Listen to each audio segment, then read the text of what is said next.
It has been 48 years since ASEAN was formed.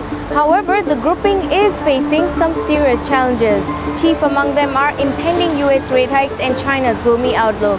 So what does this bode for the grouping? Well, I spoke to a legendary investor, Jim Rogers, who said that the financial markets next year will be in a lot of turmoil, which will eventually lead to a crisis. I would suspect probably later this year or 2016, we're going to start seeing some distress. You're already seeing distress in some markets, China, for instance, right now. So I would suspect the way things normally work, you see things in marginal areas, not so important areas, and then it spreads. You know, the emerging markets, for instance, right now are having problems. Some currencies are having problems, and that spreads to bigger things. And so I suspect it may be starting already. It'll be in everybody's awareness by next year. There will be unemployment, declining profits, more likely bankruptcies will be in other countries than here because we don't have many deeply indebted companies and deeply indebted populations like some of the Western nations do. Anybody who's got excesses or is overly reliant on doing business with the US or someplace in Europe, yes, and some of us are going to suffer a lot.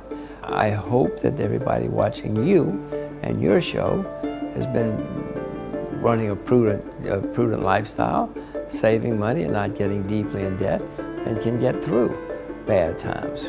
Well, fortunately for all of us, the ASEAN region is in better shape than most. The largest debtor nations in the world are all in Europe right now, and America. America is the largest debtor nation in the history of the world. So those countries are in worse shape than most of us. Many of us have savings. We don't have big debts. We have convertible currencies, so we're in better shape. But when your customers have problems, doesn't matter whether you've done a good job or not, you're going to have problems too. And whether we like it or not, Europe and America and Japan are very big customers of all of us, and so we're going to feel the effects. My main concern is the central bank in the United States, because they don't know what they're doing, and it's not just led by the central bank. For the first time in recorded history, so now you have all the major central banks printing huge amounts of money. America, Japan, Europe, Great Britain, they've all been printing very, very large sums of money. It's never happened before in history. So the world's been floating on an artificial ocean of liquidity. Now, they don't know what they're doing. They think that driving interest rates to zero is going to save everybody.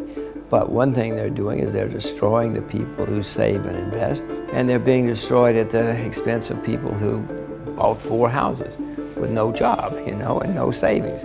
And it's causing distortions in society, and pension plans, many pension plans are, I mean, what are they going to do? Because they can't earn enough to pay the pensions. A lot of endowments, insurance companies are having very serious problems. They don't know what they're going to do next.